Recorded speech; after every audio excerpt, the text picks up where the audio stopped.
Yo, what is going on, guys? Welcome back to another video. So over this weekend, we got two massive updates regarding someone that I think is the best prospect in the entire NHL, as well as another top 20 prospect, both in opposite directions in terms of one coming over early, one straight up wanting out. So I wanted to dive into it because I think that the narrative is flipping. And I think at this point, based on what has happened in recent years, it is far more risky to draft an American, whether that's coming out of the U.S. developmental program, college hockey, USHL, that's eventually going to go to the NCAAs, then drafting a Russian, because for the past 2 to 3 years, you've heard about how, oh, you never know if these Russians are going to come over, and that has just not really been the case. So let's dive into it, and I'm going to explain it all. Matvei Michkov, of course, was announced this morning that he is most likely, it's basically a done deal, that he's going to be leaving SKA St. Petersburg and will be joining the Philadelphia Flyers. Now, obviously, in his draft year, there was a ton of concern, and it's kind of why he fell to 7th overall, that he had 3 years left on his contract with SKA St. Petersburg.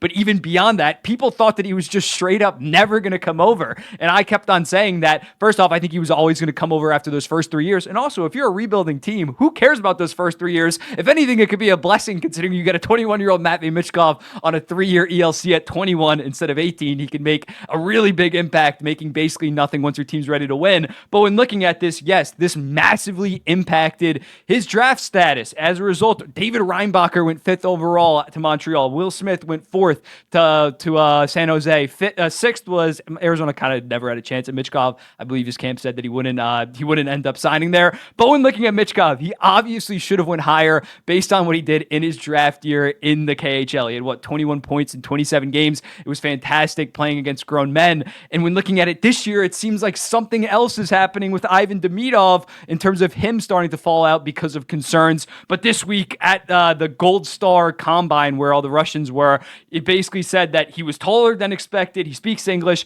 He has no interest in re-signing in Russia. And by next summer or by next spring, he should be signed with his NHL team. So when looking at it back to back for the past 2 to 3 years, we have heard all of these narratives about how risky it is to sign these Russian players. Meanwhile, it's actually the Americans. As an American myself, I'm not too happy about this, that are the ones that are demanding out, using their leverage because they just have far more leverage. When looking at a Rucker McGrody, it came out on Saturday. First, Elliot Freeman had a report that his family's advisor wasn't talking to the Winnipeg Jets, and his name was getting floated in trade talks. And then what you just saw the headline there, the main guy, the athletic guy for the Winnipeg Jets, straight up said that it was likely that Rucker McGrody was going to get traded. When looking at it, we all thought it was a little bit weird when he said that he was going to return for his junior season at Michigan, considering the dude had 52 points in 36 games, 6'1", plays a pro style of hockey, and that was already on top of another 2022 U.S. developmental guy, Cutter Gauthier, with the Philadelphia Flyers,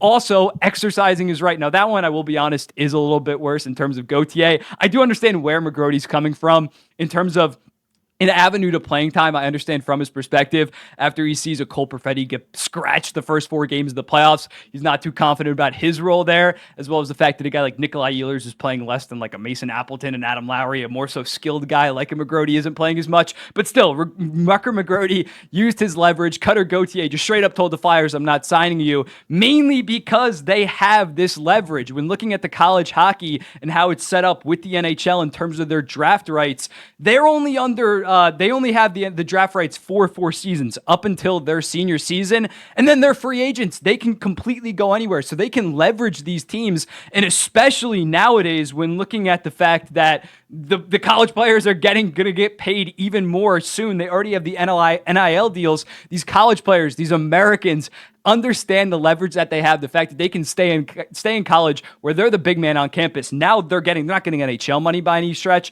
but they're getting serious money to play college hockey, and they can control their own future. They can force their way to a set of teams, or maybe one team like an Adam Fox, wherever they want to go. Versus Russia, that is not the case with Russian rights. NHL teams have those rights indefinitely. They always have those rights, unlike the 4 years with NCAAs.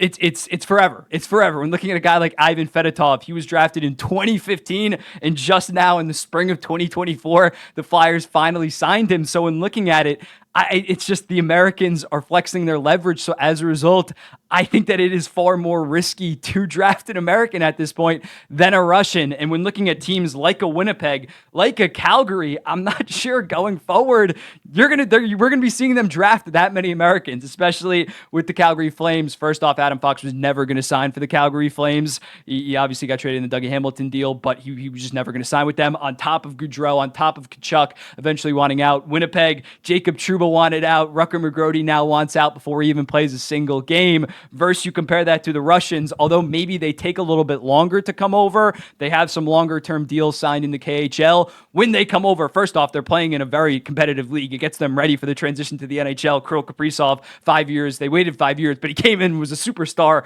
right away. So in looking at it, it's just going to be a very interesting thing to track going forward. In this draft, if I was let's say Chicago at second versus Calgary at ninth, I'd be more concerned if I was Calgary in potentially drafting a guy like Zeev Boyum or Cole Eiserman, Americans that are going to go down the college route, that are going to play some more years of college hockey, than I would be if I was the Chicago Blackhawks, Anaheim Ducks, Columbus Blue Jackets, and it was Ivan Demidov. Ivan Demidov was available. I would have much more faith in terms of Ivan Demidov for sure coming over next season than the Calgary Flames would in an American college hockey player not pulling the same thing that Rucker McGrody is. In 2 to 3 years, we get the report. Zeev Boyum says that he's never going to sign with the Calgary Flames. I could 1,000% see that. So going forward, I would happily, if Ivan Demidov falls past 4th, 5th overall in this draft because of the Russian factor, it will be fucking insane. And we will have the exact same conversations that we're going to have, especially after Matvei Michkov tears up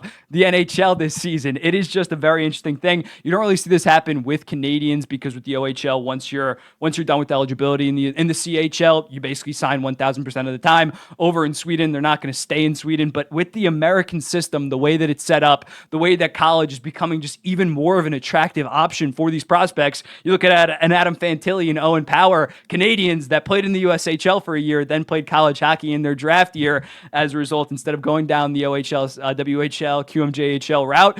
We're going to see more of this, more of these players exercising their rights. So if you're not a big market team, or the guy that you're drafting, the American that you're drafting isn't from around the surrounding areas, it's not a hometown team situation, is there going to be a high correlation of these Canadian teams, of these smaller market teams, maybe not drafting some Americans that have some more leverage? Because at the end of the day, I don't think that there's ever going to be a rule change in terms of forcing players to sign 3 years ELCs. I understand if you're a Winnipeg Jets fan, you would be pushing for that right now, that players maybe in the first 2 rounds should be forced to sign their ELC, but I just don't see the NHL Player Association ever allowing something like that to happen. So going forward, it is going to be absolutely fascinating. I don't expect the Calgary Flames at 9th overall. I think I previously had Zeev Boyum in a mock draft going 9th overall. I think after this Rucker McGrody situation especially, I suspect that Canadian teams like the Calgary Flames, like the Winnipeg Jets,